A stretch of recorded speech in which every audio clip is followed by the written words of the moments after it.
आज की क्लास आज की क्लास जो है एशिया पे फोकस्ड है। अल्टीमेटली मुझे एशिया के बाद बस दो और पढ़ाने हैं आपको, एक ऑस्ट्रेलिया। और ऑस्ट्रेलिया जब हम पढ़ाएंगे तो उसी के साथ ओशिनिया का कॉन्सेप्ट भी कन्फर्म एक्सप्लेन कर लेंगे। And then Antarctica. जब ये तीनों हो जाएगा, यानी कल सैटरडे है, कल कोशिश करेंगे कि एशिया फिनिश हो जाए। मंडे को ऑस्ट्रेलिया और ट्यूसडे को ओशिनिया हो जाएगा। तो फिर वेंसडे से आपका अपना सिलेबस स्टार्ट हो जाएगा, जिसको आप ह्यूमन ज्योग्राफी के पार्ट में पढ़ सकते हैं, क्योंकि पूरा वर्ल्ड बना के पूरे वर्ल्ड का सॉइल, पूरे वर्ल्ड की वेजिटेशन, पूरे वर्ल्ड का एग्रीकल्चर, पूरे वर्ल्ड की इंडस्ट्री, पूरे वर्ल्ड के जितने भी ट्रेड, इससे रिलेटेड जो पॉइंट्स हैं, फैक्ट हैं, वो डिस्कस करेंगे। पीटी में वर्ल्ड ज्योग्राफी का एक हिस्सा होगा, तो ये नेक्स्ट वीक हम लोग कवर अप कर लेंगे। पीटी तक का टारगेट है कि ज्योग्राफी से जो क्वेश्चन प्री में आ सकते हैं या आते हैं उसको कवर अप करना, ये हमारा टारगेट है, ऑप्शनल वाले बैच में भी। तो चलिए स्टार्ट करते हैं। आप लोग भी अपने कॉपी पे हेडिंग दे लीजिए एशिया। एशिया हेडिंग दे दीजिए। हम एशिया में क्या क्या देखेंगे आज? एशिया का सबसे पहले मैप बनाना सीखेंगे, बहुत इजी है। एशिया का मैप सबसे इजी है। क्यों इजी है? इसमें सिर्फ एक ही तरफ काम करना पड़ता है और बाकी साइड में कोई काम नहीं करना पड़ता, वो सिर्फ लकीरें खींच दो, काम हो जाता है। तो चलो आप अपनी कॉपी भी और पेन रेडी रखना, जैसा कि एकदम टेबल स्टडी पे जो स्टडी का जो सिस्टम होता है उसके अनुसार। अच्छा, एक बच्चा कह रहा है कि झील बच गया। देखो भाई, प्री पॉइंट ऑफ व्यू वाले जितने बच्चे हैं थोड़ा पेशेंस रख के पढ़ना है। अभी आपने झील हम बता देंगे आपको, ठीक है? अभी क्या है, मैपिंग जल्दी करना इसलिए चाहता हूँ पार्ट बाय पार्ट। अल्टीमेटली जब पूरा वर्ल्ड बना लेंगे तो वर्ल्ड में एक साथ झीलें, एक साथ डेजर्ट बनाना बहुत इजी होगा। मतलब दुनिया भर के जितनी झीलें हैं एक ही बार मेन मेन झीलें दिखा देंगे, तो उससे तुम्हारा कॉन्सेप्ट और क्लियर होगा। तो जल्दी से मुझे एशिया फिनिश कर लेने दो, उसके बाद कंबाइंड में पढ़ेंगे टोटल वर्ल्ड मैप। तो इससे वर्ल्ड मैप ज्यादा हेल्पफुल होगा आपके प्रैक्टिस के लिए, ठीक है? तो कमेंट सेक्शन में ओपन रखता हूं ताकि आपका देखते रहूं आपके दिलो दिमाग में क्या चल रहा है। चलिए स्टार्ट कर लेते हैं क्लास को। और किसी बच्चे का तो कमेंट है नहीं, बस एक का था। चलो ठीक ठीक। एशिया बनाने सीखना है, पेज और पेन रेडी रखना। एशिया से सबसे पहला काम वही करते हैं, हम कोई भी कॉन्टिनेंट बनाते हैं तो अपने माइंड में रखते हैं कि उससे वो कौन सी तीन लाइनें गुजरी हैं।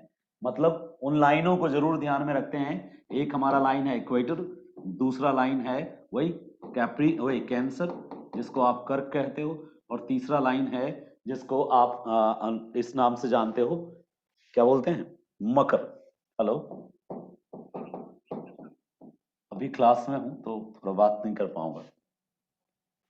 तो मैं बात कर रहा था आपसे, इक्वेटर की बात कर रहा था, और हम साथ में बात कर रहा था कर्क की और मकर की बात कर रहा था।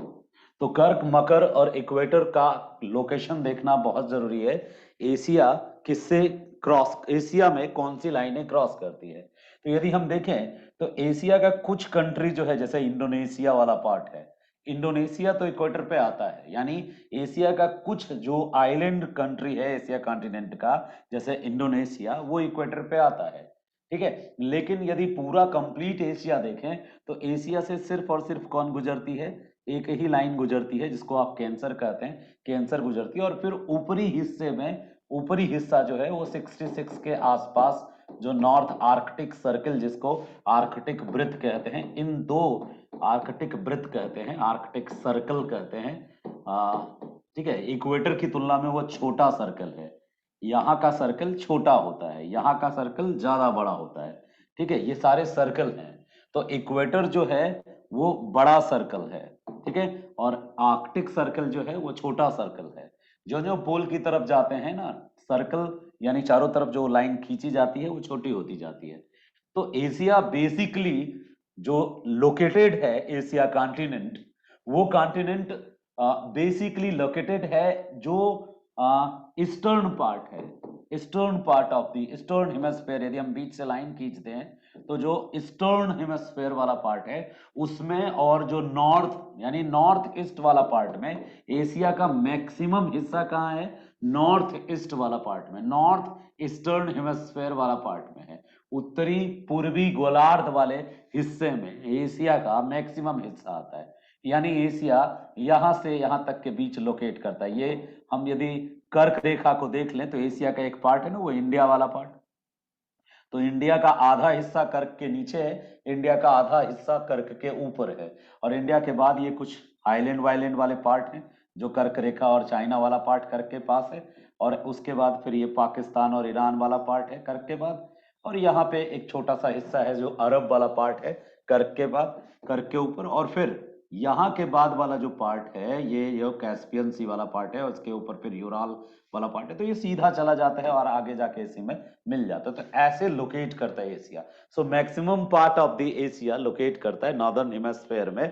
नॉर्दर्न हेमिस्फेयर में, सदर्न हेमिस्फेयर में बस एशिया के जो कुछ आइलैंड्स हैं वो आते हैं, उसमें भी हल्का सा बस इंडोनेशिया वाला पार्ट।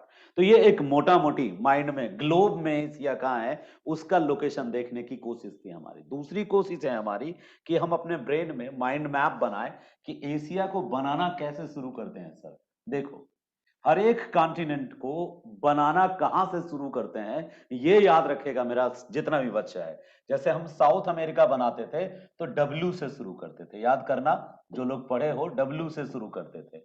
जब हम नॉर्थ अमेरिका बना रहे थे तो मेरिडा और युकाटन, जिसको बोलते हैं युकाटन पेनिनसुला या मेरिडा पेनिनसुला से स्टार्ट करते थे। और उसके बाद फिर ये बनता था लेब्राडोर, बनता था बे ऑफ हडसन, बनता था, और अलास्का बना करके ये कैलिफोर्निया बना के ऐसे खींचते थे तो नॉर्थ अमेरिका हो जाता था।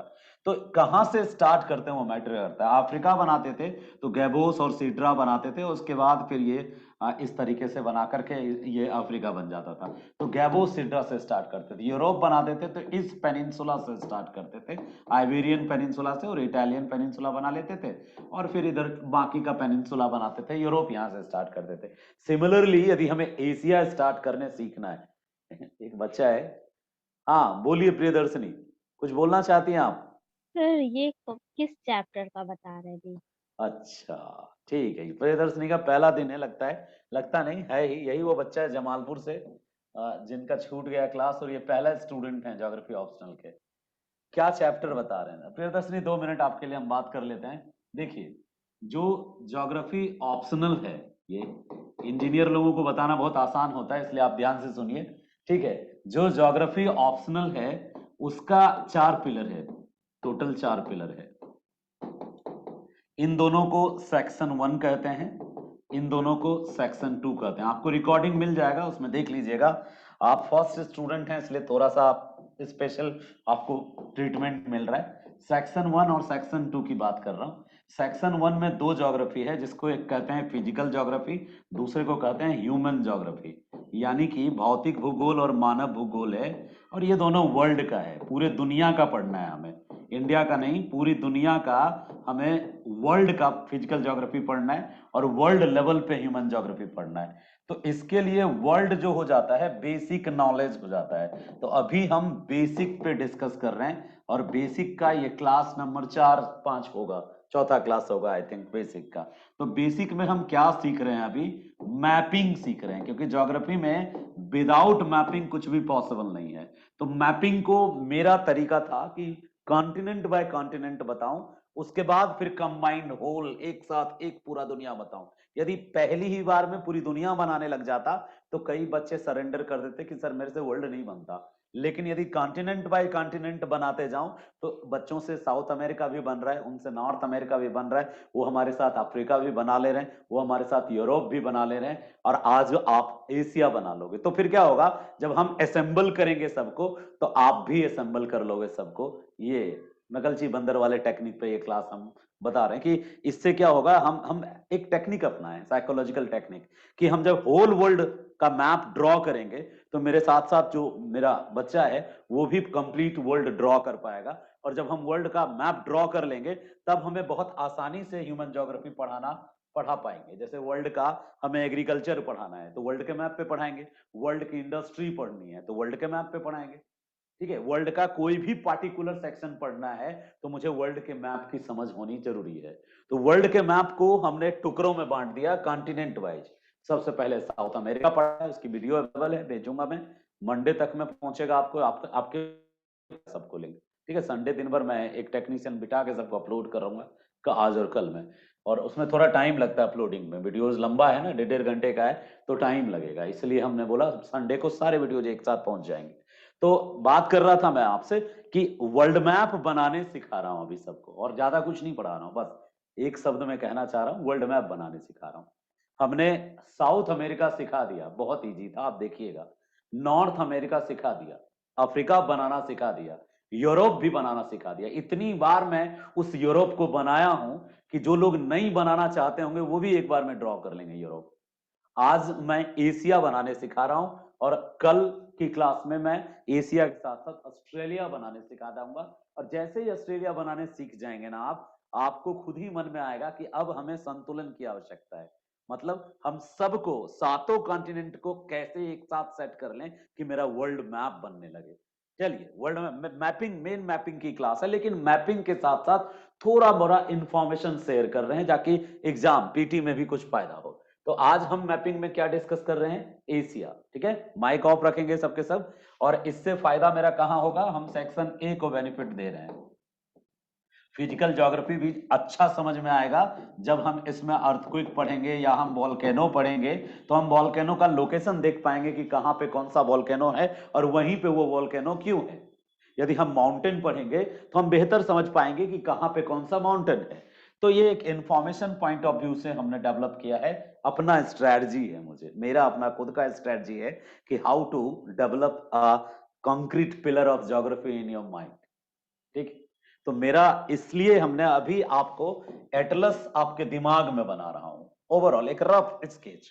चलिए स्टार्ट करते हैं। और कोई मन में डाउट है ना, किंतु परंतु, तो आप नोट करके रखेंगे, ठीक है? छोटे बच्चे थैंक जल्दी समझते हैं, और आप तो बहुत छोटे छोटे बच्चे हैं सबके सब। Thank you sir. हाँ, चलिए कंटिन्यू करते हैं, हम एशिया की ओके। बात करते हैं। एशिया में हम मैप बनाना सीख रहे हैं। अभी कोई बनाएगा नहीं मैप, ना ही कोई एटलस खोलेगा, और ना ही कोई वर्ल्ड मैप की तरफ देखेगा। अभी सिर्फ और सिर्फ आप बोर्ड देखोगे, ठीक है? और बोर्ड पे मेरे इस हाथ को देखोगे कि मैं कैसे हाथ चलाता हूं। कोई जरूरी नहीं है कि एकदम एक्यूरेट हूबहू सेम टू सेम मैप बनाओ आप, बिल्कुल जरूरी नहीं है कि सेम टू सेम मैप बनाओ आप। मैप लगना चाहिए थोड़ा बहुत। ऐसा मैं क्यों कह रहा हूं? क्योंकि एटलस में भी जो मैप बने हैं वो भी 100% करेक्ट नहीं है। आप कहोगे कि क्या बोल रहे हो आप, एटलस में जो मैप है वो 100% करेक्ट नहीं है। बिल्कुल नहीं है। क्यों नहीं करेक्ट है? क्योंकि आप तो बना देते हो कि ये डब्ल्यू जैसा ये बना दिया अमेजन। क्या एक्चुअल में वो डब्ल्यू आज भी डब्ल्यू ही होगा, या कटपट के ये डब्ल्यू से पबलू हो गया हो? मतलब समुद्र का पानी जो है किनारे को तो काट रहा होगा या भर रहा होगा। हो सकता है डब्ल्यू से ये भी हो गया हो, लेकिन आज तक जो शुरुआत में डब्ल्यू बन गया तो आप डब्ल्यू ही बना रहे हैं। सैटेलाइट इमेज अब आ गया है, तो सैटेलाइट इमेज के जमाने में जब आप सैटेलाइट इमेज देखोगे तो लगेगा कि पहले से जो मैपिंग हम करते आ रहे हैं उसमें काफी कुछ डिमेरिट्स है, मतलब एक्यूरेट वो है नहीं। तो फिर थोड़ा मोड़ा लगना चाहिए, लमसम लगना चाहिए हमें। ऐसा गोल बना करके यदि इसके नीचे हम आलू लिख दें तो सामने वाला समझ जाएगा कि ये आलू है। यानी लेबलिंग इंपॉर्टेंट होती है मैपिंग में। अब यदि इसके नीचे मैं गलती से सेब लिख दूं और हल्का फल्का सेब वाली फीलिंग दे दूं, ठीक है, तो सेब या टमाटर जो लिखूंगा उसके जैसा लगना चाहिए। तो बस इसी सिद्धांत पर आधारित होता है मैपिंग। एशिया बनाने के लिए सबसे पहले एक लाइन खींचेंगे, एक स्ट्रेट लाइन, और उसके पास लिख देंगे ट्रॉपिक ऑफ कैंसर। ये हमें संतुलित रखेगा, ट्रॉपिक ऑफ कैंसर हमें संतुलित रखेगा। क्यों? क्योंकि हमें पता है कि ट्रॉपिक ऑफ कैंसर के नीचे इंडिया वाला पार्ट है, ट्रॉपिक ऑफ कैंसर के नीचे वो सऊदी अरेबिया वाला कुछ हिस्सा है, और ट्रॉपिक ऑफ कैंसर के नीचे वो इंडोनेशिया सुमात्रा वाला हिस्सा है। यही तीन, नीचे बनाना ही मुश्किल होता है। एशिया में नीचे बनाना सीख गए तो ऊपर में कोई कुछ प्रॉब्लम नहीं है। तो चलो शुरुआत कहां से करेंगे सर, ये बता दीजिए। तो एशिया बनाने के लिए शुरुआत करेंगे सऊदी अरेबिया वाले रीजन से, ठीक है? कर्क रेखा खींच देंगे, बॉक्स के अंदर कर्क रेखा खींच लेंगे 23.5 डिग्री नॉर्थ, और सबसे पहले हम बनाना यहीं से शुरू करेंगे। एक लाइन खींचेंगे ऐसे, और इसको हम इस तरह से लाके यहां पे ऐसे लाके एक गल्फ बनाएंगे।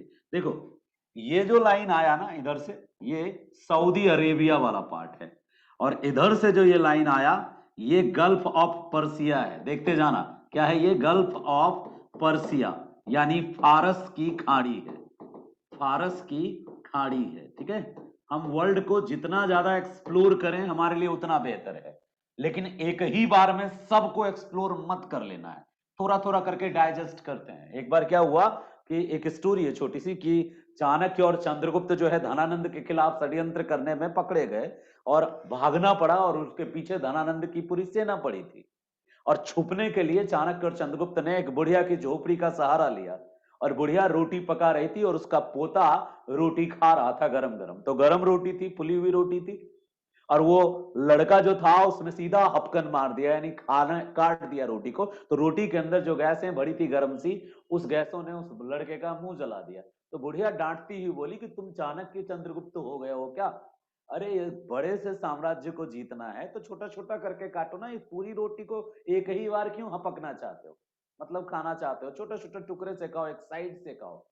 देखो ये स्टोरी चाहे छूटी हो या सही, मैंने सुनी थी, हमको ये वर्ल्ड मैप पे लागू होता है। मैं एक ही बार में कभी नहीं कहता किसी बच्चे को कि एक ही बार में सब पढ़ो, क्योंकि यदि तुम सब पढ़ोगे तो सब चला जाएगा, कुछ भी याद नहीं रहेगा उसमें से। चुनो पहले जिसमें तुमको इंटरेस्ट है, जो जो चीजें अच्छी लगी पहले उसको डाइजेस्ट कर जाओ। एक बार एक रफ स्केच बनाओ, धुंधली सी छवि बनाओ, और फिर उस धुंधली छवि को तुम डिजाइन दो। मैं बचपन में स्केचिंग सीखता था तो सर मुझे बताते थे कि पहले आप एक रफ बनाइए स्केच। एक बार जब रफ स्केच आप बना लेंगे ना, उसके बाद उसमें आप शेडिंग वेडिंग करके उसको डिजाइन करते रहिएगा। तो रफ स्केच बहुत जरूरी होता है दिमाग में वर्ल्ड का। चलो आते हैं मुद्दे पे। ये सऊदी अरेबिया वाला पार्ट हो गया, ठीक है। ये कौन सा पार्ट हो गया? सऊदी अरेबिया वाला पार्ट। ये गल्फ ऑफ पर्सिया जिसको बोलते हैं वो हो गया। और इसके बाद जो ये वाला पोर्शन है ना, जो यहाँ एकदम सट जाता है, ये हरमुज स्ट्रेट है। ये कौन सा स्ट्रेट है? हरमुज जल संधि है। ईरान का इस जल संधि पर बड़ा प्रभाव है, ठीक है।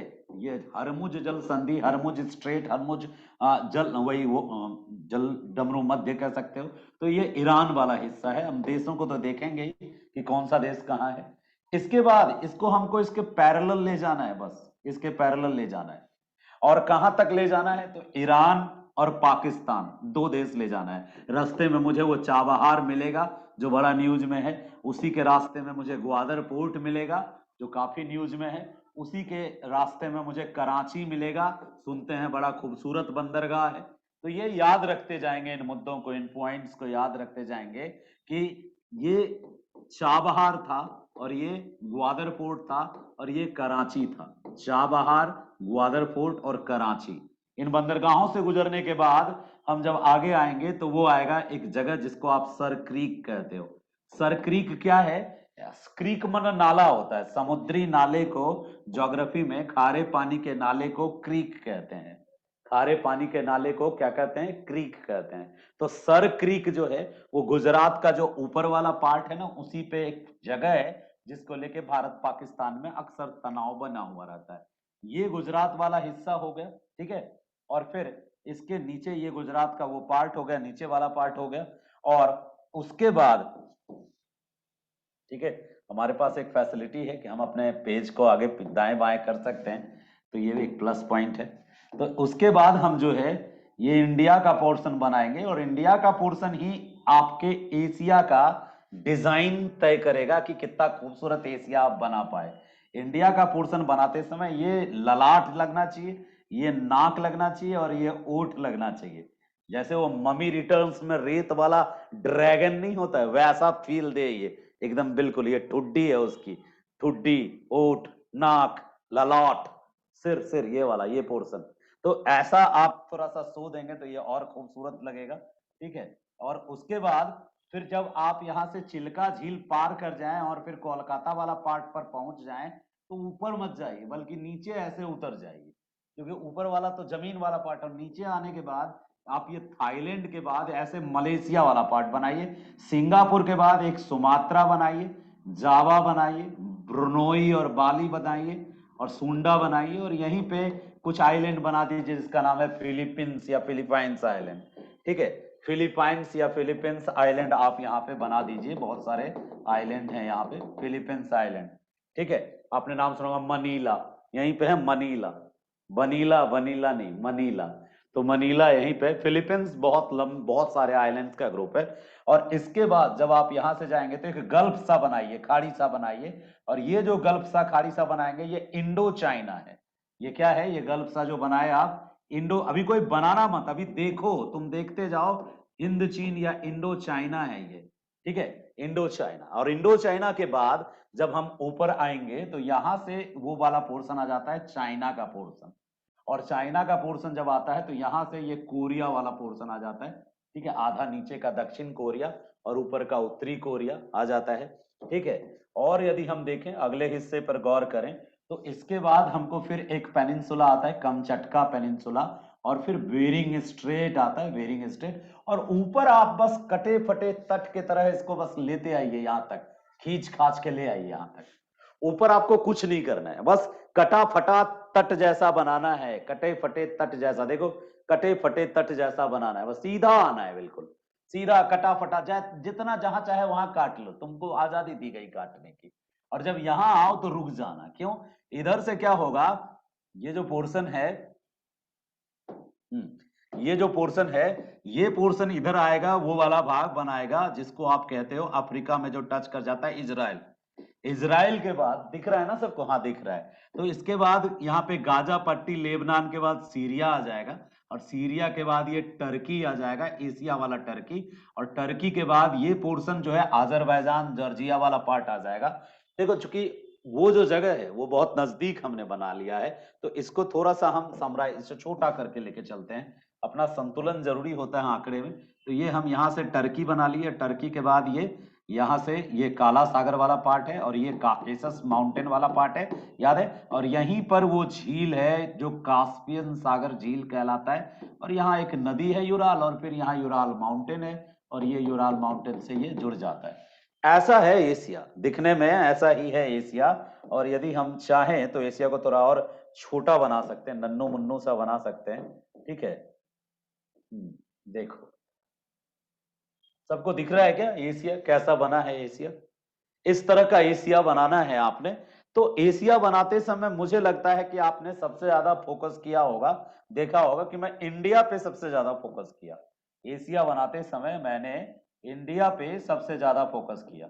ये अंडमान निकोबार है, ठीक है, जो सुमात्रा से काफी नजदीक है, और यहाँ पे ये है पोर्शन श्रीलंका का, ठीक है, ये श्रीलंका का पोर्शन है, जो जाफना पेनिनसुला ऊपर है, श्रीलंका का पोर्शन है, ये श्रीलंका है। और यहीं इसके नीचे जो है, थोड़ा सा हम और ऊपर कर लें तो यहाँ पे एक देश है, मालदीव नाम का देश है, मालदीव है, और ये आपका लक्षद्वीप वाला रीजन है, मालदीव है। इसके अलावा ये जो पोर्शन हम दूसरे कलर से ले लें तो हमको बनाने सीखना है, बेसिकली हमारा पर्पस क्या है कि हम चाहते हैं बनाना सीखना चाहते हैं कि हम बना लें इसको। ये रेड सी है, और ये वही अफ्रीका का वो सींग है, सोमालिया वाला सींग, और ये केन्या वाला पार्ट है, और फिर तंजानिया वाला, मोजाम्बिक वाला पार्ट है, और यहाँ के बाद ये थोड़ा सा ऐसे आता है वो गल्फ ऑफ गैबोस और गल्फ ऑफ सिड्राज और गैबोस वाला part.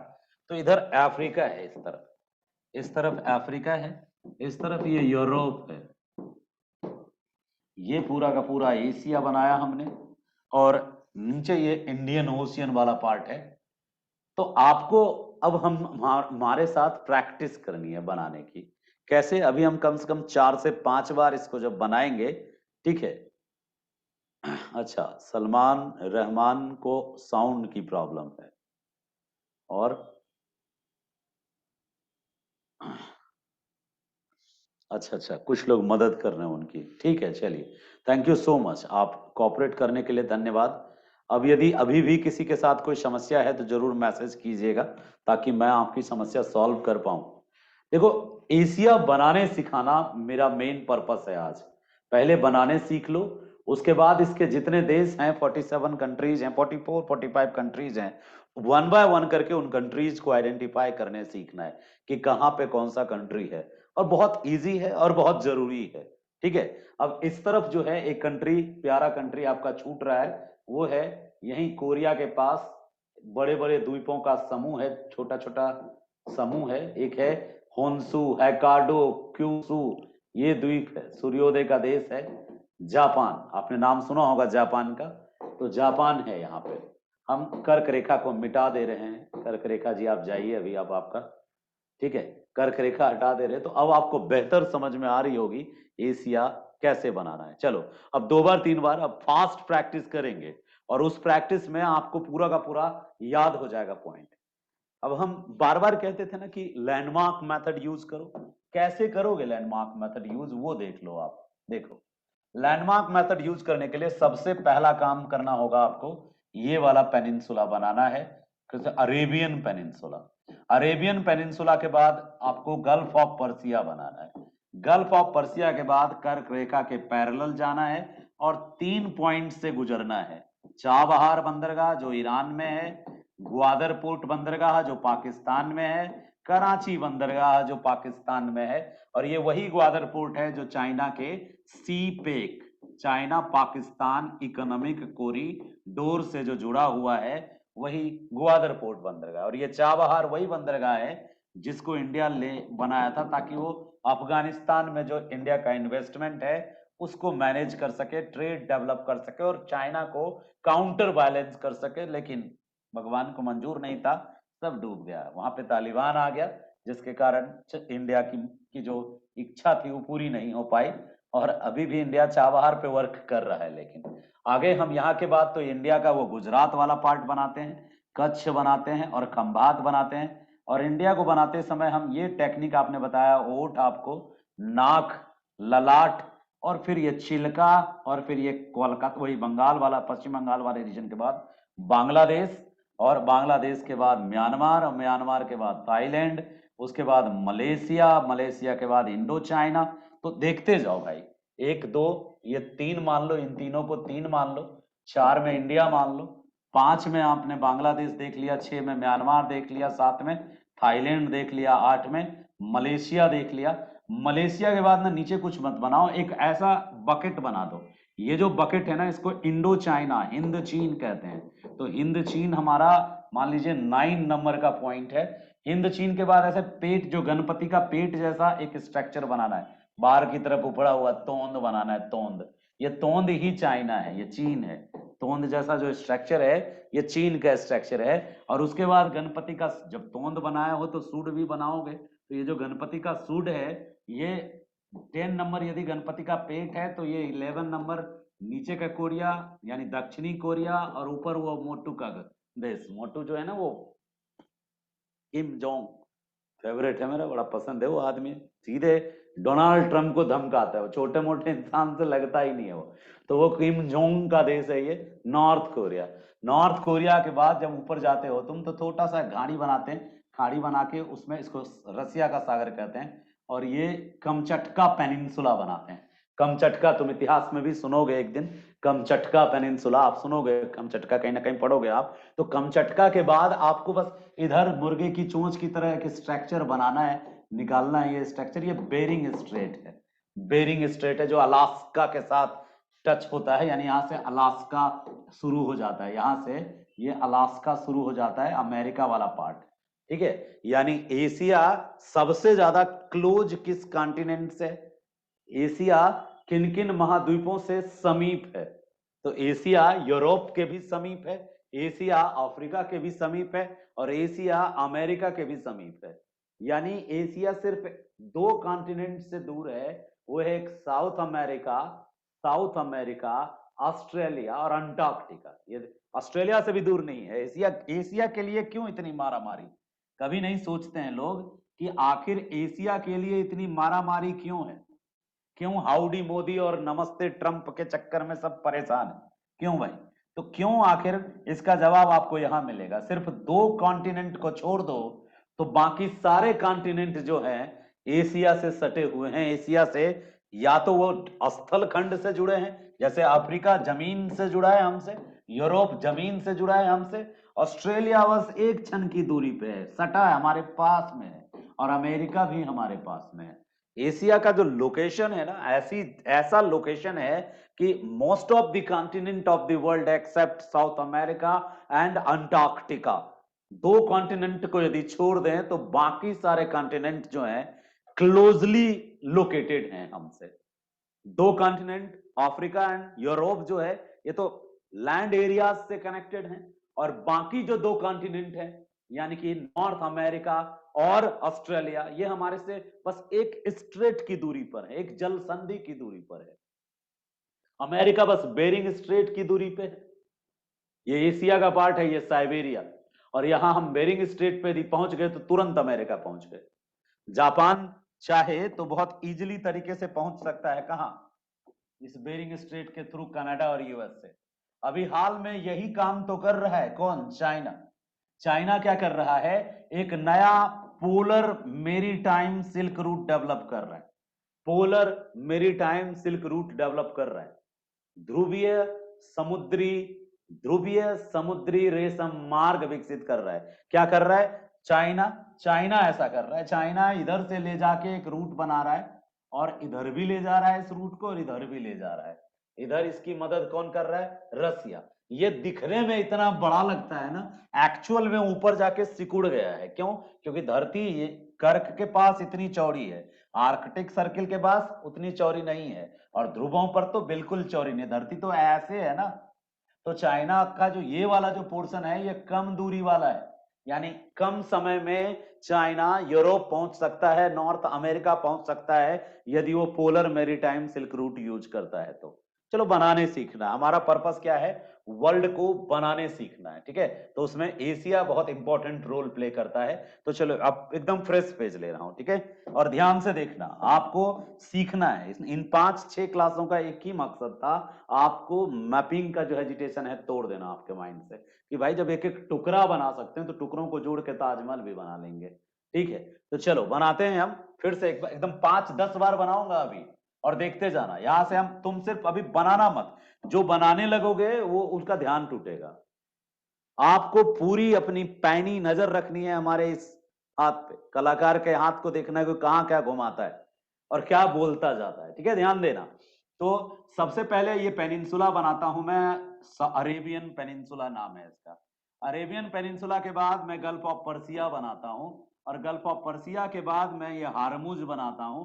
Chabahar, Chabahar Gwadar port और कराची से गुजरने के बाद मैं थोड़ा ढोकला फाफड़ा छापड़ा खा के नीचे उतरता हूं, और फिर थोड़ा महाराष्ट्र वाले रीजन से उतर के इंडिया बनाता हूं नीचे, और इंडिया का वो जो ड्रैगन लाइक डिजाइन है उस डिजाइन को कंप्लीट करने के बाद मैं ये चिल्का झील बनाने के बाद उधर बांग्लादेश साइड उतर जाता हूँ। इसके बराबर में आते ही मैं नीचे बांग्लादेश साइड, म्यांमार और थाईलैंड और मलेशिया वाले पार्ट में आ जाता हूँ। और एक बार जब मैं मलेशिया वाले पार्ट में आता हूँ तो फिर एक वो इंडो चाइना बनाता हूँ, फिर गणपति का पेट यानी चाइना, गणपति का सूर्य यानी कोरिया, और फिर कमचटका पेनिनसुला, और फिर बेरिंग स्ट्रेट के बाद मैं बिल्कुल कटे फटे तट के साथ इसके ऊपर आके खड़ा हो जाता हूँ। यहीं पे खड़ा होता हूँ, बिल्कुल यहीं, थोड़ा सा आगे आके यहाँ, कि भाई अब इधर से आ जाओ। उधर से जहां तक आना था हमने अपना दायरा पूरा किया। उधर से जब मैं यहाँ आ जाता हूँ तो फिर क्या करता हूँ, यहाँ पे मैं वो वाला पोर्शन बनाता हूँ जो जॉर्डन वाला पोर्शन है, और यहाँ पे वो वाला पोर्शन बनाता हूँ जो इजराइल वाला पोर्शन है। लेबनान गाजा पट्टी सीरिया के बाद मैं टर्की के तरफ जाते हुए ऊपर ये जगह बनाता हूँ जो काकेसस माउंटेन और कैस्पियन सी वाला पोर्शन है, और उसके बाद इसको इसमें मिला देता हूँ, हो जाता है हमारा एशिया। एक बार फिर से बनाते हैं ताकि आपका दिमाग सही काम, छोटा बनाते हैं इस बार, थोड़ा नन्ना बना के दिखाते हैं। क्यों नन्ना बनाऊंगा, तब बड़े में आपका थोड़ा दिमाग थोड़ा कम चल रहा है। तो ये बनाया मैंने अरेबियन पेनिनसुला, और ये बनाया गल्फ ऑफ पर्सिया, ये बनाया हार्मुज स्ट्रेट और वो तीनों बंदरगाह, और ये बनाया मैंने गुजरात, और ये बनाया इंडिया का वो पोर्शन। इंडिया का पोर्शन बनाने के बाद हमने ये बांग्लादेश वाला पोर्शन और म्यांमार वाला पोर्शन और मलेशिया वाला पोर्शन के बाद ये इंडो चाइना वाला पोर्शन, और इंडो चाइना के बाद ये चाइना वाला पोर्शन, और ये कोरिया का पोर्शन, और फिर कमचटका पेनिनसुला, और कमचटका पेनिनसुला के बाद बेरिंग स्ट्रेट, और बेरिंग स्ट्रेट के बाद कटपट कटपट कटपट के साथ ऊपर आ गया। इसको थोड़ा नीचे ले आओ भाई, ठीक है। और उसके बाद हम ये जॉर्डन और इजराइल के साथ फिर ले गाजा पट्टी, सीरिया के बाद फिर टर्की वाला पोर्शन, और टर्की वाले पोर्शन के बाद ये काला सागर है, काला सागर एशिया को टच करता है, काला सागर। और उसके बाद ये पर्वत है वो काकेसस, काकेसस पर्वत, और फिर ये हमारा जो एक बड़ा सा खारे पानी का झील, और ये यूराल पर्वत, और यूराल पर्वत के साथ एशिया, ऐसा बनता है एशिया। और उसके बाद इतना बना लिए तो यहाँ एक सिंगापुर बनाओ, सुमात्रा, जावा, ब्रूनी, ब्रुनोई, बाली और छोटे छोटे आइलैंड और बहुत सारा मनीला बनीला जो भी है इधर मनीला मनीला बना दो, यानी फिलीपींस। फिलीपींस बनाने के बाद थोड़ा ऊपर का भी ख्याल रखो जो तुम्हारे इंतजार में है, जापान, अपना प्यारा दोस्त जापान बना दिया आपने बस। और फिर वो श्रीलंका, श्रीलंका के बाद फिर वो ये पोर्शन, और यहाँ पे अंडमान निकोबार द्वीप समूह, और फिर ये यहाँ पे मालदीव। और तो कुछ है नहीं अपना, बस हो गया काम, इतना ही है अपना। ठीक है, तो ये अफ्रीका बनाना था और एशिया बनाना था, और उम्मीद करते हैं कि एशिया बनाने में कोई प्रॉब्लम नहीं होगी। मेरा पर्पस वर्ल्ड मैप ही बनाना है। अब तक आप क्या क्या बनाने सीख चुके, ये अब एशिया के बाद बस एक ही चीज बचता, ऑस्ट्रेलिया। ठीक है, अब एक बार और लास्ट बना रहा हूं, कैसे शुरू किया था, Saudi Arabia, Gulf of Persia, Hormuz strait, Chabahar, Gwadar port और कराची, और फिर ये गुजरात वाला पोर्शन, और फिर इंडिया वाला पोर्शन। ठीक है, इंडिया वाले पोर्शन के बाद ये तमिलनाडु और बाकी चिल्का उल्का बनाने के बाद ये Malaysia, Indochina, China, Korea, Kamchatka, Bering Strait, ऊपर से यहाँ तक जॉर्डन, इजराइल, गाजा पट्टी, टर्की, आर्मेनिया, जॉर्जिया, और ये झील और ये यूराल पर्वत। तो आप धीरे धीरे समय कम लगने लगेगा, जितना आप फास्ट बनाते जाएंगे उतना ही समय कम लगने लगेगा। ये थोड़ा ज्यादा लटक गया आदमी, तो इसको थोड़ा काट देते हैं। चलो अब हम पढ़ना शुरू करते हैं इसको, कहाँ पे कौन सा देश है। तो एशिया को हम स्टडी पॉइंट ऑफ व्यू से कुल मिला करके 4 पार्ट में बांट के पढ़ते हैं। एशिया को 4 पार्ट में बांट के पढ़ते हैं। ठीक है, कौन कौन सा पार्ट हम देख लेते हैं कि कौन कौन सा पार्ट में पढ़ते हैं एशिया को। एशिया को कैसे बांटते कैसे हैं भाई, ऊपर कौन है भाई, तो नॉर्थ, तो ऊपर क्या हो गया नॉर्थ एशिया, नीचे क्या है साउथ, तो नीचे क्या हो गया साउथ एशिया, इधर क्या है ईस्ट, तो इधर क्या हो गया ईस्ट एशिया, इधर क्या है वेस्ट, तो इधर क्या हो गया वेस्ट एशिया। तो ओवरऑल साइंटिफिकली देखा जाए तो एशिया सिर्फ 4 पार्ट में बच सकता है। कौन कौन, उत्तरी एशिया, नॉर्थ एशिया हम बांट सकते हैं, साउथ एशिया हम बांट सकते हैं, ठीक है, और ईस्ट एशिया हम बांट सकते हैं, और वेस्ट एशिया हम बांट सकते हैं। ये होना चाहिए एक्चुअल, ये डिवाइडेशन होना चाहिए। ठीक है, एशिया का जो ये डिवाइडेशन होना चाहिए, इस तरह से होना चाहिए। बट एक्चुअल में क्या है, एक्चुअल में ऐसा नहीं है। एक्चुअल में थोड़ा सिस्टम अलग है। क्या, हम साउथ एशिया तो पढ़ते हैं, जिसको आप दक्षिण एशिया कहते हो, वो तो है आपके पास। साउथ एशिया बहुत डेप्थ में पढ़ना है, क्यों, क्योंकि इसके सेंटर में हम हैं, इसीलिए इसको डिटेल में पढ़ते हैं। दूसरा, ईस्ट एशिया पे फोकस कम किया जाता है, और दूसरा जो सर्वाधिक फोकस है, देखो कोई भी डायरेक्शन जब होता है ना, तो उसमें एक कोना वाला पोर्शन होता है, इसको हम कहते हैं साउथ ईस्ट, इधर वाला पोर्शन। तो ये साउथ ईस्ट एशिया जो है ये बहुत इंपॉर्टेंट हो जाता है हमारे लिए। ठीक है, तो हम एक सेक्शन ऐसे पढ़ने वाले हैं, दक्षिण पूर्वी एशिया, दक्षिण पूर्वी एशिया। ठीक है, दक्षिण पूर्वी एशिया पढ़ने वाले हैं डिटेल में कि कौन कौन से देश हैं। वो 10 देश कौन से हैं जो दक्षिण पूर्वी एशिया में हैं, वो 8 देश कौन से हैं जो एक तरीके से साउथ एशिया में काउंट होते हैं।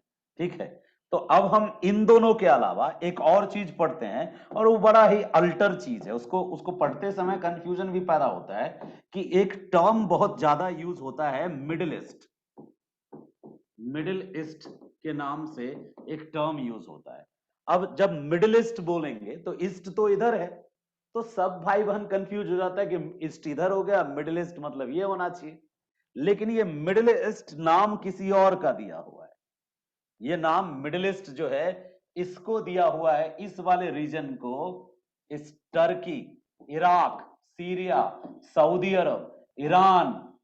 ठीक है, तो Turkey, Syria, Iraq, Iran, Saudi Arab, Kuwait, Oman, Yemen, इन सब देशों को मिडिल ईस्ट का नाम दिया हुआ है। पता नहीं क्यों, मिडिल में तो है नहीं और ना ही ईस्ट में है ये किस में?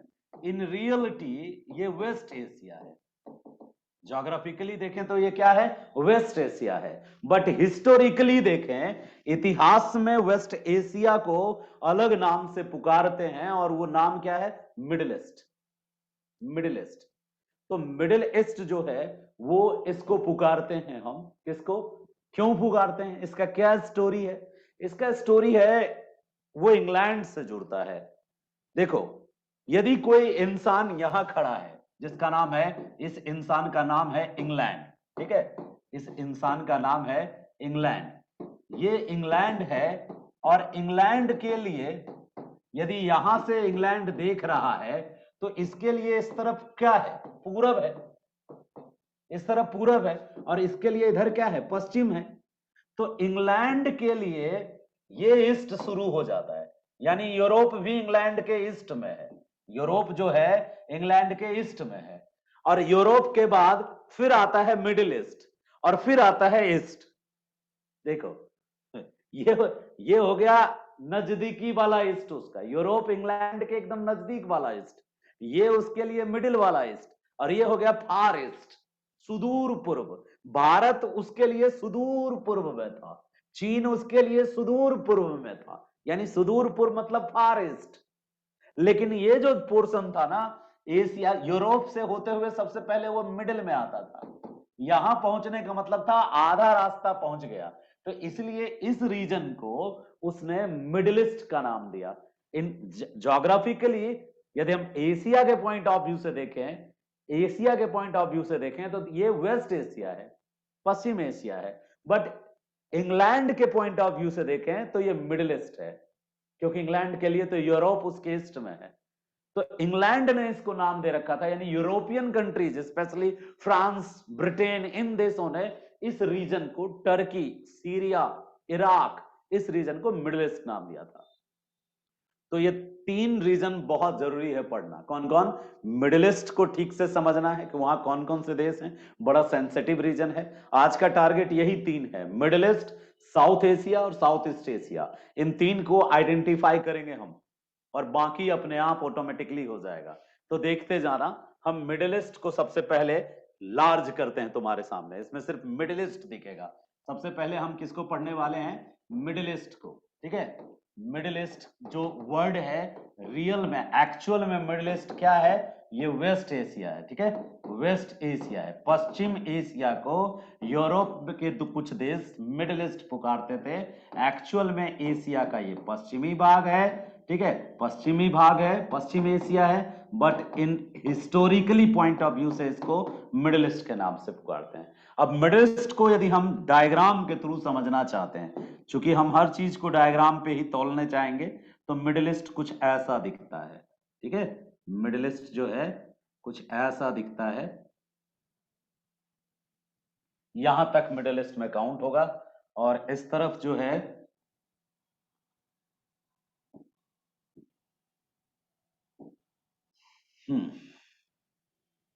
ये रीजन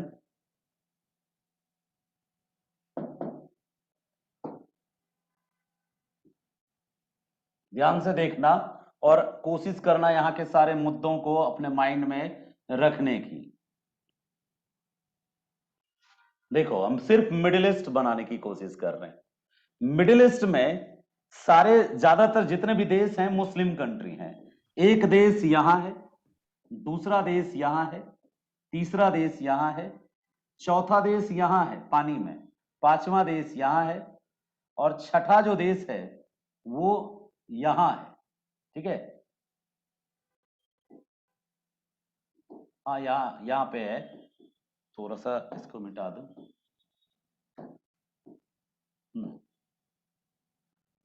एक इधर देश है जिसका नाम है टर्की, यहीं पर एक देश है जिसका नाम है सीरिया, और सीरिया के नीचे एक देश है यहाँ पे जिसका नाम इजराइल है।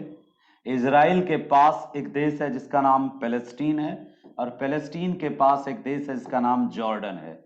Jordan, Palestine, Israel. और इजराइल में किनारे पे एक ये इजिप्ट आ गया, ये मिस्र है। थोड़ा और जूम करके दिखाता हूं, ये मिस्र आ गया, ठीक है।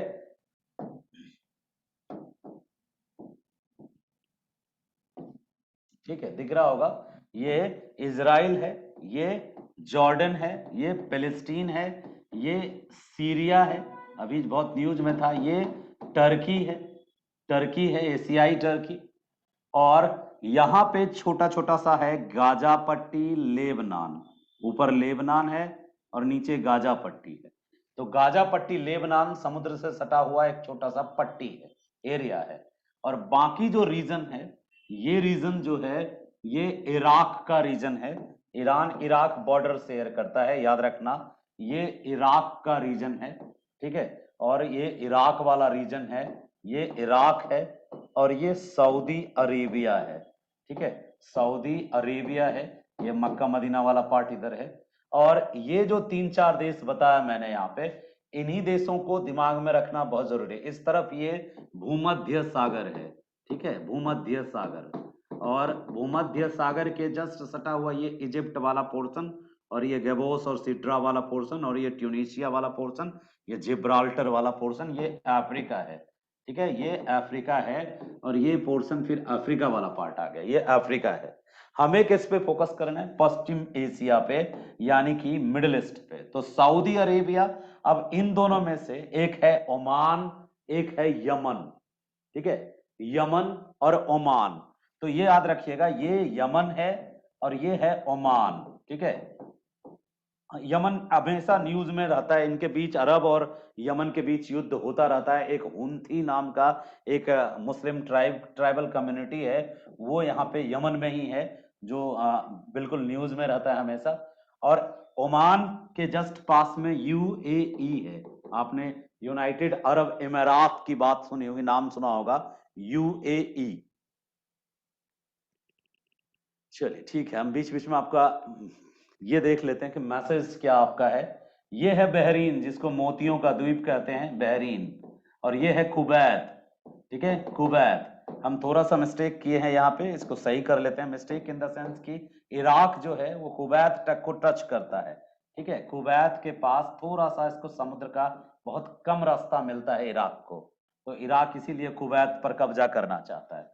ईरान काफी पावरफुल और बड़ा सा देश है, ठीक है। ईरान इधर इधर तक ये ईरान ही है, यानी गल्फ ऑफ पर्सिया, ईरान को ही फारस कहते हैं, क्योंकि इस खाड़ी का मैक्सिमम हिस्सा ईरान के पास है, इसीलिए इस खाड़ी को फारस की खाड़ी कहते हैं, ठीक है। फारस की खाड़ी, maximum part of the gulf of Persia is located with Iran, मतलब ईरान के साथ है, उसका शासन है एक तरीके से यहाँ पे। और यही है वो हरमुज, जो हरमुज है, ये ईरान का जो मेन बंदरगाह वाला पार्ट है, और यहीं से ये स्ट्रेट बनता है, हरमुज स्ट्रेट, ठीक है। तो हरमुज देख लिया आपने, और Hormuz, Oman, Yemen, Bahrain, Kuwait, Iraq, यहाँ पे दो देश हैं जिनके बीच लड़ाई झगड़ा चलता रहता है। एक तो है जॉर्जिया, ये इधर जॉर्जिया, जो अपने को यूरोपियन कंट्रीज बनाने में लगा रहता है। और यहाँ पे एक देश है जिसका नाम है अजरबैजान, एक देश है जिसका नाम है अजरबैजान, और दूसरा देश है इसका नाम है अर्मेनिया। तो अर्मेनिया, अजरबैजान और जॉर्जिया, ये ऊपर ऊपर वाला देश है। तो टोटल जो कंट्री है, सारे कंट्रीज का आपको प्रॉपर लोकेशन देखना पड़ेगा, और इनसे जुड़ी हुई स्टोरी भी आपको अपने माइंड में रखनी पड़ेगी। इनसे जुड़ी हुई जो कहानी है, उन कहानियों को भी आपको अपने दिमाग में रखना पड़ेगा, तभी जाकर के बात बनेगी। यदि आप कहानी दिमाग में नहीं रखेंगे, तब फिर याद नहीं रहेगा कहाँ पे कौन लोकेटेड है, ठीक है। तो ओवरऑल जो हम आपको ये मिडिल ईस्ट वाला पार्ट बताना चाहते थे, उसके पीछे एक रीजन है कि हमेशा ये न्यूज में रहता है, सेंसिटिव रहता है। क्यों सेंसिटिव रहता है? 2-3 कहानियां हैं। एक, ये जो इजराइल है, एकमात्र क्रिश्चियन देश है। इजिप्ट भी इस्लामिक कंट्री है, जॉर्जिया में भी इस्लामिक कंट्री एक तरीके से है, वो भी जॉर्जिया भी इस्लामिक है, जॉर्जिया बोल रहा हूं, जॉर्डन, जॉर्डन भी इस्लामिक कंट्री है, फिलिस्तीन इस्लामिक कंट्री है, सीरिया इस्लामिक कंट्री है, इराक इस्लामिक कंट्री है, सऊदी अरेबिया इस्लामिक कंट्री है, टर्की इस्लामिक कंट्री है, चारों तरफ इस्लामिक कंट्री। इवन इधर सूडान भी इस्लामिक कंट्री है, सूडान में भी इस्लाम ज्यादा, इस्लाम वाला बहुल जो क्षेत्र है वो अलग हो गया, और बाकी जो जनजाति अलग है, साउथ सूडान अलग है। इतने इस्लामिक कंट्रीज के बीच में एकमात्र ये यहूदी रह रहा है, इजराइल। ठीक है, तो इसका बहुत ही सेंसिटिव रीजन ये है कि यहाँ इजराइल का था भी नहीं जगह पहले। ये पूरा जगह जो था फिलिस्तीन का हुआ करता था, और इजराइल एक शरणार्थी के रूप में यहाँ आया था। और शरणार्थी के रूप में कहां से आया था? तो जर्मनी से आया था, इटली से आया था। और जर्मनी इटली से इनको क्यों भागना पड़ा था? क्योंकि जर्मनी में हिटलर और इटली में मुसोलिनी सेकेंड वर्ल्ड वॉर के टाइम पे इनको टॉर्चर कर रहे थे, तो वहां टॉर्चर से बचने के लिए भाग के यहाँ आए। यहीं क्यों आए? क्योंकि यहाँ इनका तीर्थ स्थान था, बहाना था आने का, तीर्थ स्थान के बहाने आए थे। एक जेरूसलम जो यहाँ पे जगह है, पवित्र जगह है, यहूदियों के लिए पवित्र है। तो उस समय ये जो फिलिस्तीन था, फिलिस्तीन और लेबनान, गाजा पट्टी वाला पूरा रीजन फिलिस्तीन के अंतर्गत आता था। और लेबनान एक स्वतंत्र ये पावरफुल स्टेट के रूप में डेवलप है, लेकिन ये सब एक साथ थे। मूलतः ये जमीन फिलिस्तीन की थी, कहानी ये है।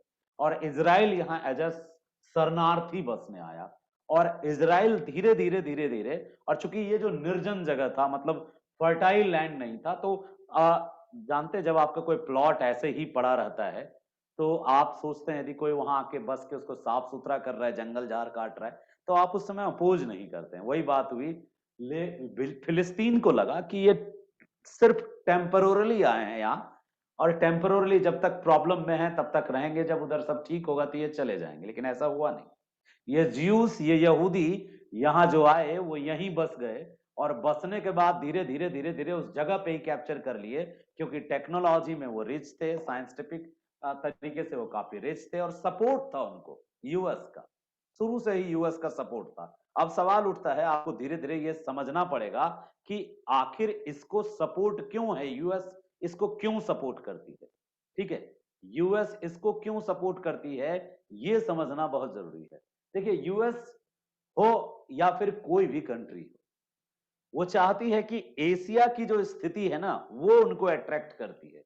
आपको कुछ देर पहले मैं बता रहा था एशिया की स्थिति के बारे में, कि एशिया लोकेटेड ऐसी जगह पे है जहां से पूरे विश्व को क्या किया जा सकता है, एक तरीके से ट्रेड विश्व के साथ ट्रेड के फॉर्म में कनेक्ट होने का एक चांस मिल जाता है। व्यापार की दृष्टि से एशिया महत्वपूर्ण है। मानव जमघट की संज्ञा दी गई है इसको, यानी पॉपुलेशन बहुत ज्यादा है, तो पॉपुलेशन ज्यादा है तो ये बहुत बड़ा मार्केट है। ठीक है, तो दुनिया के लिए, सब देशों के लिए ये एक मार्केट भी है, बहुत बड़ा बाजार है एशिया। एशिया दुनिया का सबसे बड़ा बाजार है, और एशिया संसाधन में भी धनी है। तो इसलिए वर्ल्ड पॉलिटिक्स में अपनी स्ट्रेंथ को डेवलप करने के लिए, अपनी पावर को डेवलप करके रखने के लिए, हर पावरफुल कंट्री चाहता है कि वो एशिया पर क्या बनाए रखे, अपना दबदबा। और उसमें से इस रीजन में ज्यादा इंटरेस्ट अमेरिका को क्यों है? आपका उत्तर सही है, बिल्कुल उत्तर सही है। ये रीजन पेट्रोलियम वाला रीजन है, और जहां कहीं दुनिया में पेट्रोलियम वाला रीजन होता है, ऑटोमेटिकली अमेरिका को उसमें इंटरेस्ट आने लगता है। क्योंकि दुनिया आज की जो मॉडर्न वर्ल्ड है, वो पेट्रोलियम खाती है, पेट्रोलियम पहनती है, पेट्रोलियम सूंघती है, पेट्रोलियम से ही जीवन चल रहा है।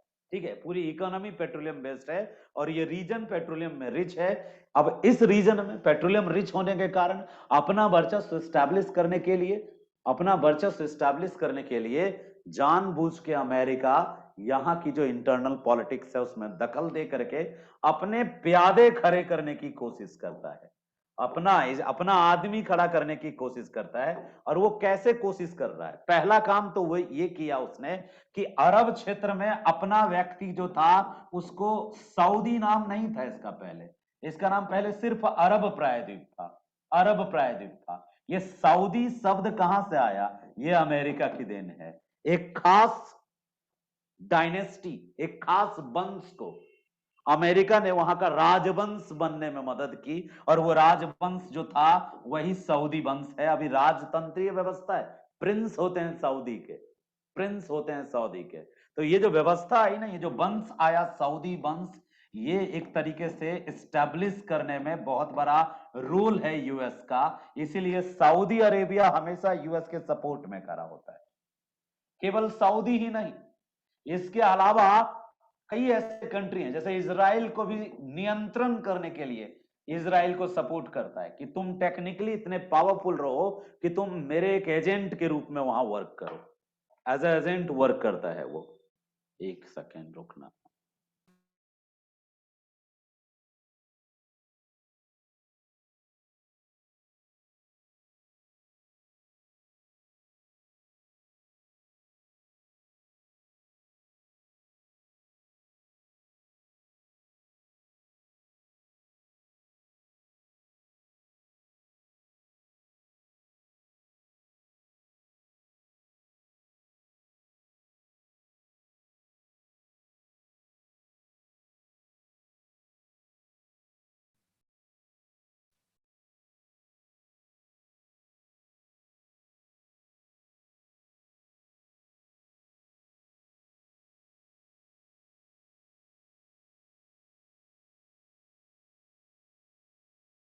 करूंगा, कर दूंगा। थोड़ा सा इमरजेंसी कॉल था ये। तो बात कर रहा था मैं आपसे कि आपको इसका लोकेलिटी समझना है। इराक में यूएस का इंटरवेंशन या यूएस का आक्षेप, या फिर ईरान पे यूएस के द्वारा पाबंदी लगाया जाना, यूएस के द्वारा ईरान के साथ तनावपूर्ण रिश्ते रखना, सीरिया में इतनी ज्यादा भयंकर बगावतें होना, ये सारा, या फिर अफगानिस्तान में ऊपर जाके इधर अफगानिस्तान में इन तालिबानियों की हरकतें, या फिर जो भी, मतलब हरकतें तो नहीं कहेंगे, वो उनकी आंतरिक राजनीति है, लेकिन कहीं ना कहीं यूएस प्रेरित है, शांति से जीने नहीं देने वाला कहीं ना कहीं यूएस का इंटरेस्ट है। यूएस क्यों अपनी आर्मी वहां से हटाया और रखा क्यों था? जब उसको अपने दम पे जीना था तो क्यों रखा था? ठीक है। तो कई सारे यहाँ पे केसेस को समझना होगा कि क्यों यूएस इतना इंटरेस्ट लेता है। ज्योग्राफिकल रीजन क्या है यूएस के इंटरेस्ट लेने का? तो ज्योग्राफिकल रीजन ये है यूएस के इंटरेस्ट लेने का, एक ही रीजन है, उसका नाम है ऑयल। उसका रीजन उसका नाम क्या है? ऑयल, तेल, पेट्रोलियम। इन सब के पास पेट्रोलियम है और इन सब को यूएस चाहता है कि किसी तरीके से उलझाए रखा जाए, किसी तरीके से इसको उलझाए रखा जाए, यहाँ की पॉलिटिक्स उलझी रहे, ताकि यूएस यहाँ पे अपना एक इनडायरेक्ट एक कंट्रोल बनाए रख सके। तो इन देशों को ठीक से पहचान लीजिए, कहां पे कौन से देश हैं, कौन सा देश किसका। अब आपको विस्तार से बता दिया। एक केस इजराइल का है, दूसरा केस सीरिया और इराक का है, तीसरा केस कभी कुवैत और इराक का था, अभी हाल फिलहाल का केस ईरान पर जो पाबंदी लगाया था कि ईरान परमाणु बम बना रहा है, मास डिस्ट्रक्शन वेपन्स बना रहा है, वो केस था। कुछ दिन पहले इन दोनों में लड़ाई हो गई, आर्मेनिया और अजरबैजान में एक छोटे से प्लॉट के लिए लड़ाई हो गई। अभी हाल में इजराइल ने बमबारी कर दी सीरिया पे, और यहाँ के भी कुछ देशों, यहाँ के कुछ लड़ाकों ने, जो फिलिस्तीन के कुछ लड़ाकों ने बमबारी कर दी इजराइल पे। तो ये टर्की ने भी धमकी दिया था इजराइल को मारने का कि हम बम गिरा देंगे। तो ये सेंसिटिव जोन है। Turkey, Syria, Israel, Lebanon, Gaza पट्टी, फिलिस्तीन, जॉर्डन। जॉर्डन का नाम कम आता है लेकिन बाकी सब का नाम बहुत ज्यादा आता है। सेंसिटिव रीजन है। सीरिया और इराक में सुन्नी और शिया की भी लड़ाई है। इराक में एक कुर्द कम्युनिटी है, वो भी सेंसिटिव है बेचारा, ये शिया सुन्नी की लड़ाई में वो भी पिसता है। यहाँ एक हुन्थी कम्युनिटी है, वो भी हमेशा न्यूज में रहता है। तो ये पूरा रीजन जो है समझने वाला रीजन है कि आखिर क्या कारण है। केवल ऑयल नहीं, ऑयल के साथ साथ इसकी ज्योग्राफिकल लोकेशन भी है कि ये सुएज कैनाल यहाँ से गुजरा है, ये रेड सी और इसको जोड़ता है, और मेड सी और रेड सी को जोड़ता है। तो मेड सी रेड सी को जोड़ने वाला जो ये रीजन है, ये पूरा का पूरा सेंसिटिव रीजन है। इस रीजन को ठीक से समझना है। इसी को हम कहते हैं पश्चिम एशिया। शुद्ध नाम तो इसका पश्चिम एशिया है, लेकिन यूरोप इसको किस नाम से पुकारता है? मिडिल ईस्ट के नाम से। तो ये एक हिस्टोरिकली मिडिल ईस्ट के नाम से जाना जाता है, और जो ज्योग्राफिकली ये जाना जाता है किससे? पश्चिम एशिया के नाम से।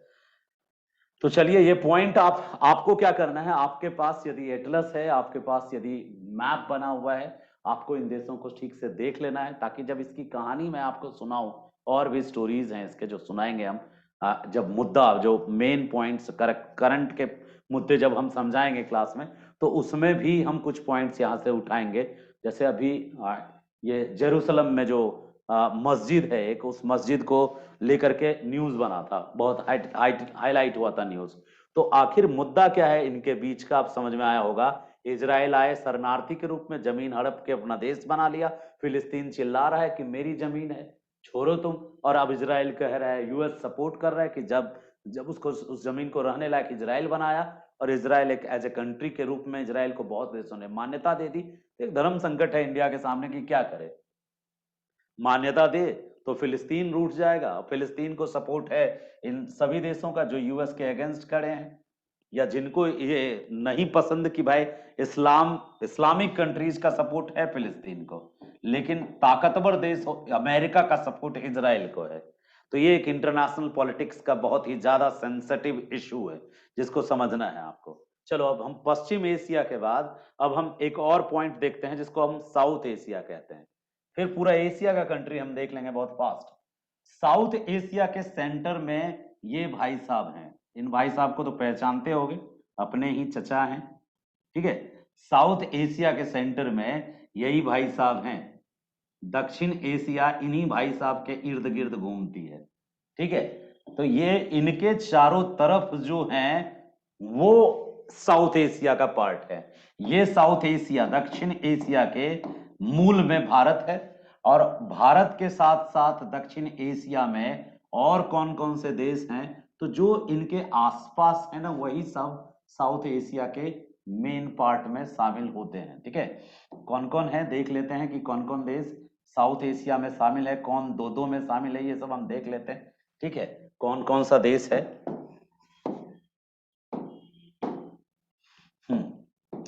तो हम जानबूझ के थोड़ा जैसा तैसा बनाए हैं, अभी बाद में हम भारत पे आएंगे तो देखेंगे। तो पाकिस्तान, हिंदुस्तान, नेपाल, भूटान, बांग्लादेश, श्रीलंका, ठीक है, श्रीलंका।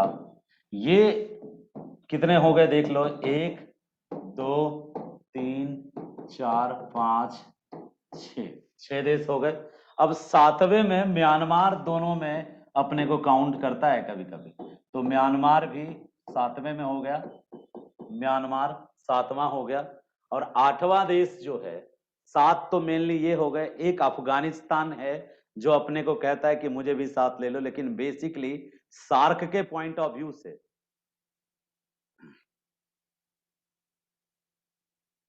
अब ये कौन भाई साहब लिख रहे हैं,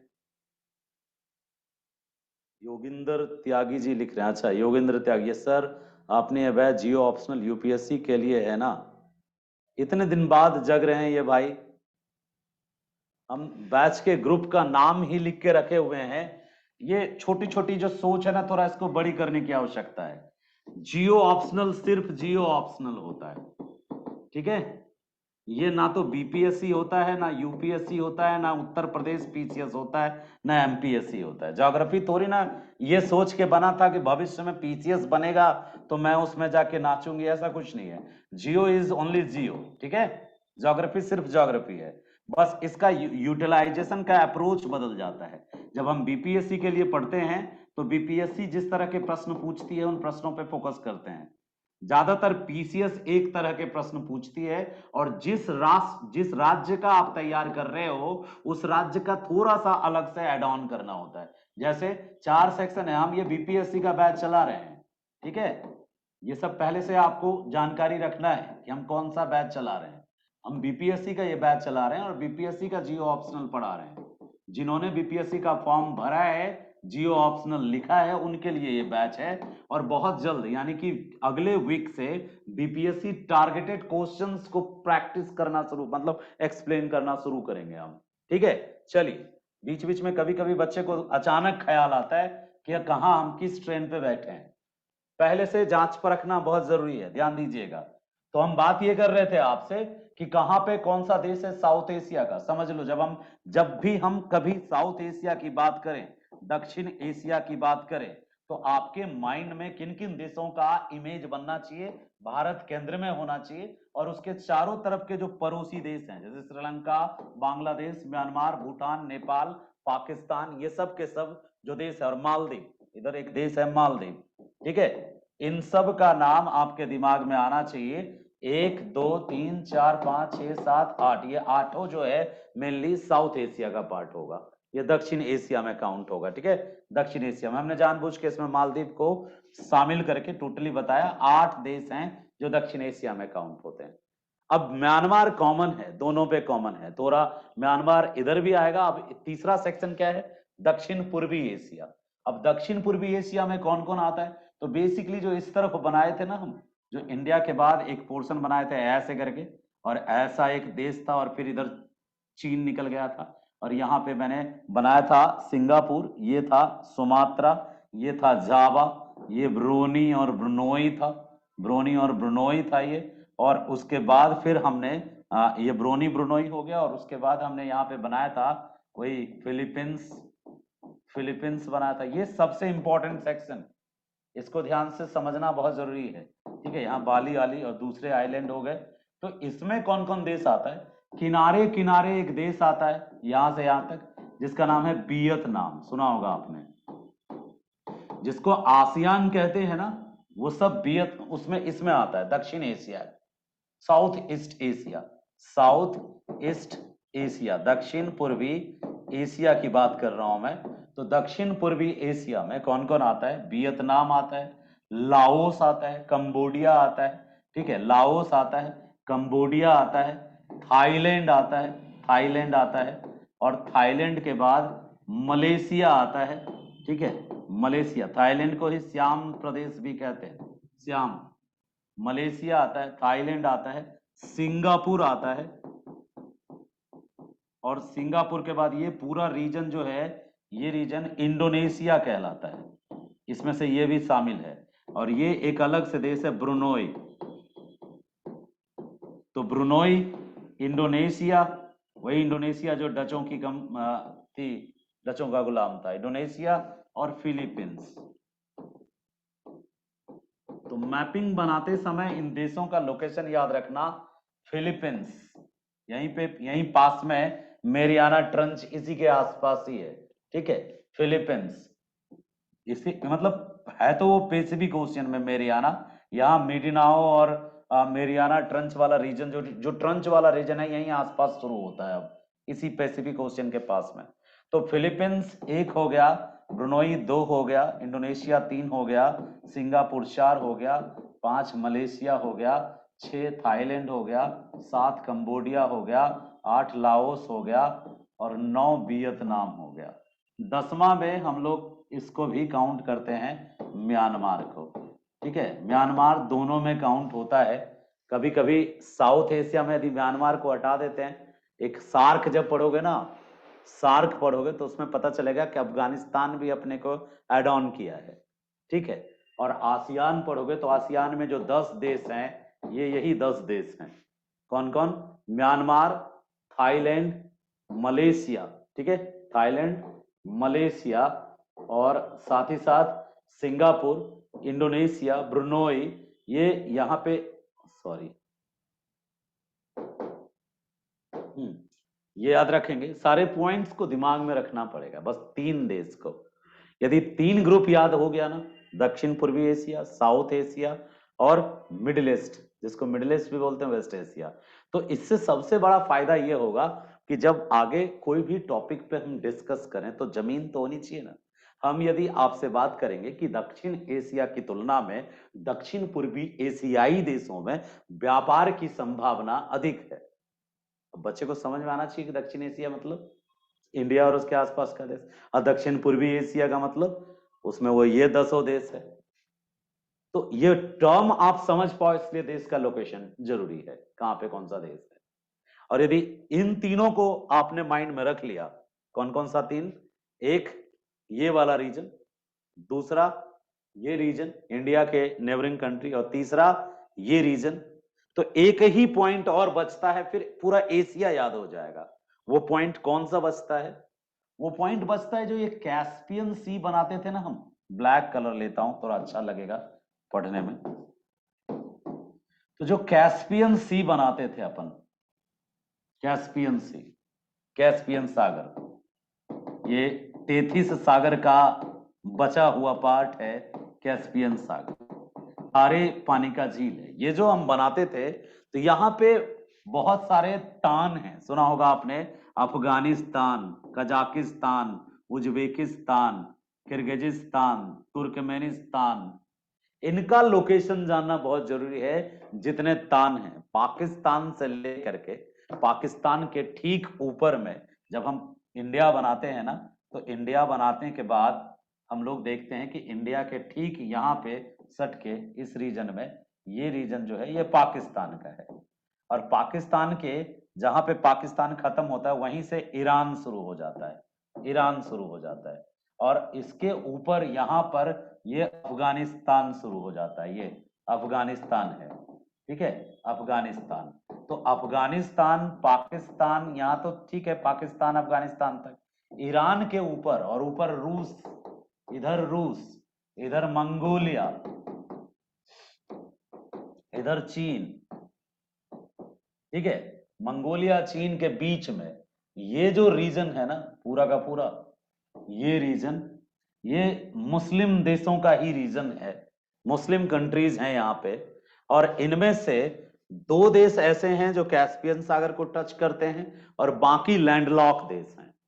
तो यहाँ पे कौन कौन सा देश है जो आपको, एक कजाकिस्तान सुना होगा आपने, Kazakhstan, Uzbekistan, Turkmenistan, overdose of fact मत लीजिए, आज आप 3 को समझ के रखिए, किसको किसको, आज आपका काम है ज्यादा बस इनका लोकेशन, सबसे मोस्ट इंपॉर्टेंट इस बार पीटी में एक क्वेश्चन यहां से आने वाला है, मैं गारंटी लेता हूं एक क्वेश्चन इस रीजन से जरूर उठाने वाला है। क्यों?